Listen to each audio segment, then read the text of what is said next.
కైలాసనాథర్ ఆలయము తమిళనాడులోని కాంచీపురంలో ఉన్న కైలాసనాథర్ ఆలయము మనుగడలో ఉన్న అత్యంత పురాతనమైన శివాలయాలలో ఒకటి. 8వ శతాబ్దంలో అంటే సుమారు క్రీస్తు శకం 700 నుండి 728 మధ్య పల్లవరాజు 2వ నరసింహవర్ణన్, ఈయనకే రాజసింహుడు అనే పేరు, ఈ ఆలయాన్ని నిర్మించారు. ఇది అద్భుతమైన ద్రావిడ నిర్మాణ శైలికి మరియు ఇసుకరాయి శిల్పకళకు ఒక నిదర్శనం ఈ ఆలయము. ఈ ఆలయం పూర్తిగా ఇసుకరాయితో నిర్మింపబడింది. అందుకే దీనిని స్థానికంగా ఇసుక గుడి అని కూడా పిలుస్తారు. ఆలయ పునాది మాత్రం గ్రానైట్తో నిర్మించారు. ఆలయం ఎదురుగా ఒక నందీశ్వరుని విగ్రహం ఉంటుంది. చాలా వరకు దాదాపు శిథిలమైపోయింది ఆ విగ్రహం. చుట్టూ మండపాలు ఏమన్నా ఉండేవేమో, చుట్టూ 4 మూలలా 4 స్తంభాలు లాగా చిన్ని ఉన్నాయి. మొత్తం శిథిలమైపోయింది. కానీ ఎంత అద్భుతంగా ఉంది అంటే శిల్పకళతో అంత అద్భుతంగా ఉంది. ప్రధాన గర్భగుడి చుట్టూ ఉన్న ప్రహరీ గోడల వెంబడి 58 చిన్న ఆలయాల్లాగా ఉన్నాయి. వీటిలో శివుని యొక్క వివిధ మూర్తులను అద్భుతంగా చెక్కారు. వీటినే ధ్యాన గుహలు అని కూడా అంటారంట. ఒక మనిషి మాత్రం అందులో కూర్చొని ధ్యానం చేసుకునే విధంగా ఉంది. ఆలయం చుట్టూ ఉన్నాయి అవి మొత్తం 58 ఉంటాయండి. గర్భగుడి పైన 4 అంతస్తుల పిరమిడ్ ఆకారపు విమానం ఉంటుంది. చోళరాజు మొదటి రాజైన రాజరాజ చోళుడు తంజావూరులో బృహదేశ్వర ఆలయాన్ని నిర్మించడానికి ఈ కైలాసనాథర్ ఆలయమే ప్రేరణ అని నమ్ముతారు. ఎందుకంటే ఈ చోళరాజు ఇక్కడికి వచ్చి కైలాసనాథర్ ఆలయాన్ని చూసిన తర్వాతనే బృహదేశ్వర ఆలయాన్ని నిర్మించారని ఒక కథనం. గర్భగుడి చుట్టూ ఉండే సన్నని ప్రదక్షిణ మార్గం ఒక వ్యక్తి యొక్క జనన మరణ చక్రాలను సూచిస్తుందని భక్తుల నమ్మకం. ఈ ఆలయం మాత్రం ఎంత అద్భుతంగా ఉంటుంది అంటే అది మాటలలో చెప్పడానికి, వర్ణించడానికి కూడా చేతకాదు. కానీ చాలా వరకు శిథిలమైపోయింది. అంటే అన్ని పెయింట్స్ అన్నీ ఊడిపోయి ఉన్నాయి. కానీ రంగులేసి పట్టించుకుంటే చాలా బాగుంటుంది అని అనిపించింది.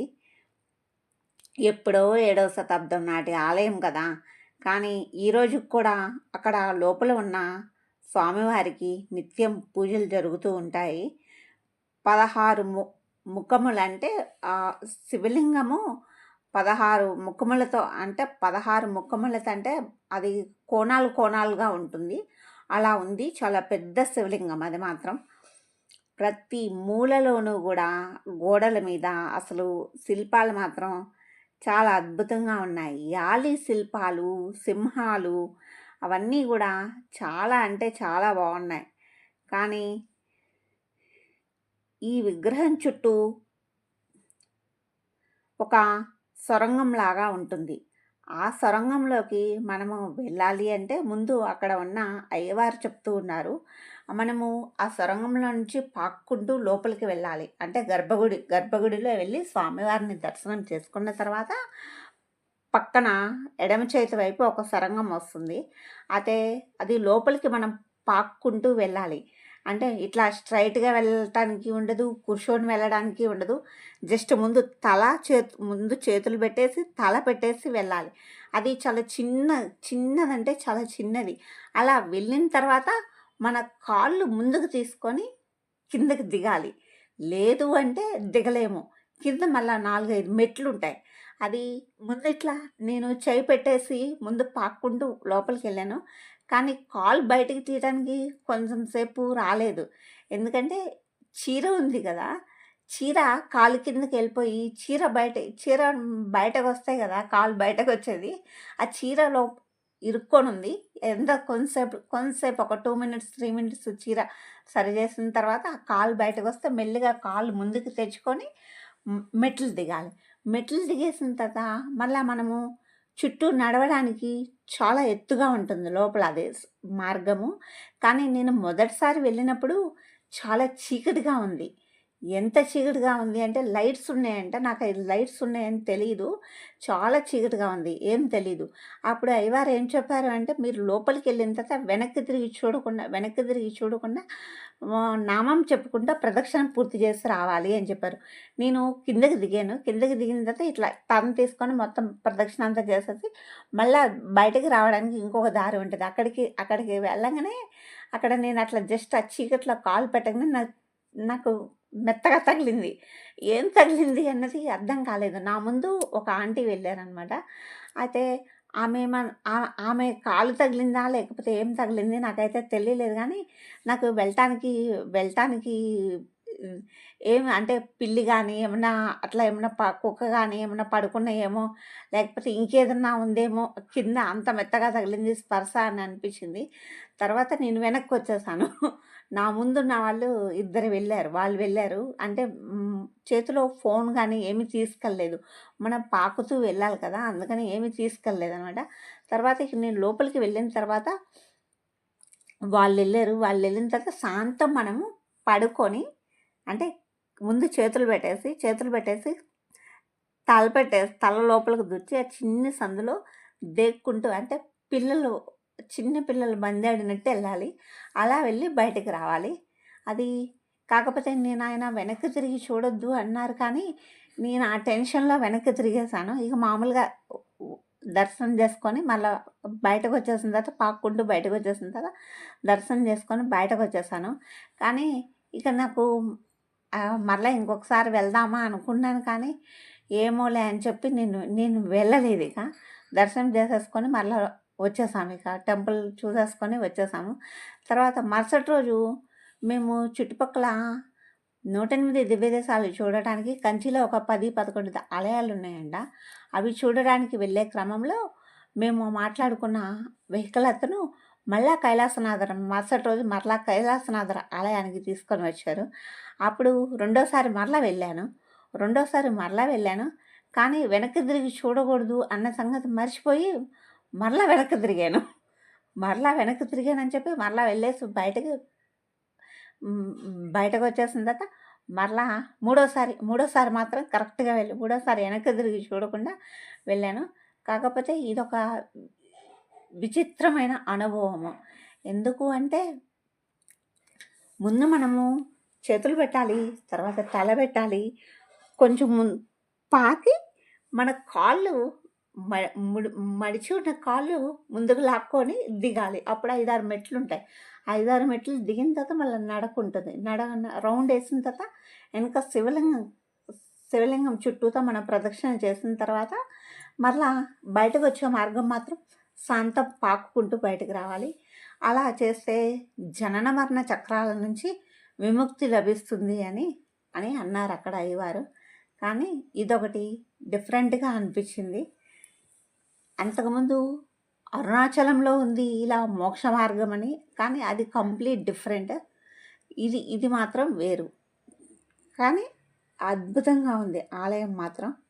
నిజంగా ఎంత అద్భుతంగా ఉంది అంటే అంత అద్భుతంగా ఉంది. కానీ కొంచెం పట్టించుకొని ఉంటే ఆలయాన్ని బాగుండేది అని అనిపించింది గవర్నమెంట్. నిజంగా చాలా బాగుంది ఆలయం మాత్రం.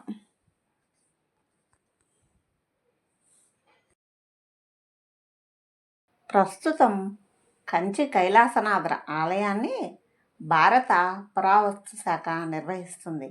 కానీ ఈ శాఖ కొంచెం పట్టించుకొని అంటే ఆలయం మొత్తం కలర్స్ వేస్తే చూడటానికి చాలా అద్భుతంగా ఉంటుంది. కానీ అవి కలర్స్ వేస్తే అవి ఏనాటి నుండో ఉన్న నిర్మాణాలు కాబట్టి అవి దెబ్బతింటాయేమో కానీ ఇది నా వ్యక్తిగత అభిప్రాయం మాత్రమే. కానీ టెంపుల్ మాత్రం ఆ శిల్పాలు అవన్నీ కిక్కిరిసినట్టుగా అన్నీ దగ్గరగా చాలా అద్భుతంగా ఉన్నాయి. కానీ పల్లవులు ఎక్కువ శాతం ఆలయాలన్నీ జనావాసానికి దూరంగా కడతా ఉంటారు. కానీ ఈ ఆలయం మాత్రం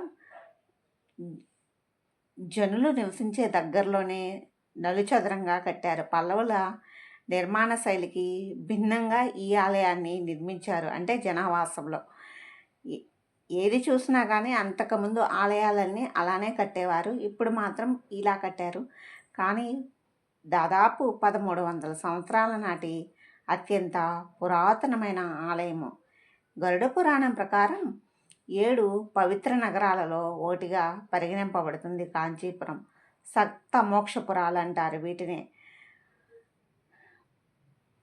పల్లవుల చక్రవర్తి నరసింహవర్మన్ ఒకటి ఆధ్వర్యంలో తమ రాజ్యాన్ని ఆంధ్ర, తమిళ మరియు కన్నడ భూభాగాలలో విస్తరించిన తర్వాత తమ రాజధాని నగరమైన కాంచీపురాన్ని విస్తరించడం ప్రారంభించారు.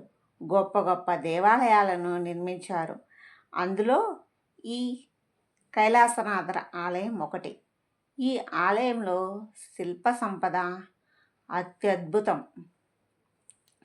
ముఖ్యంగా ప్రదక్షిణ మార్గంలో గోడ లోపల చిన్న చిన్న మందిరాలుగా నిర్మింపబడ్డాయి.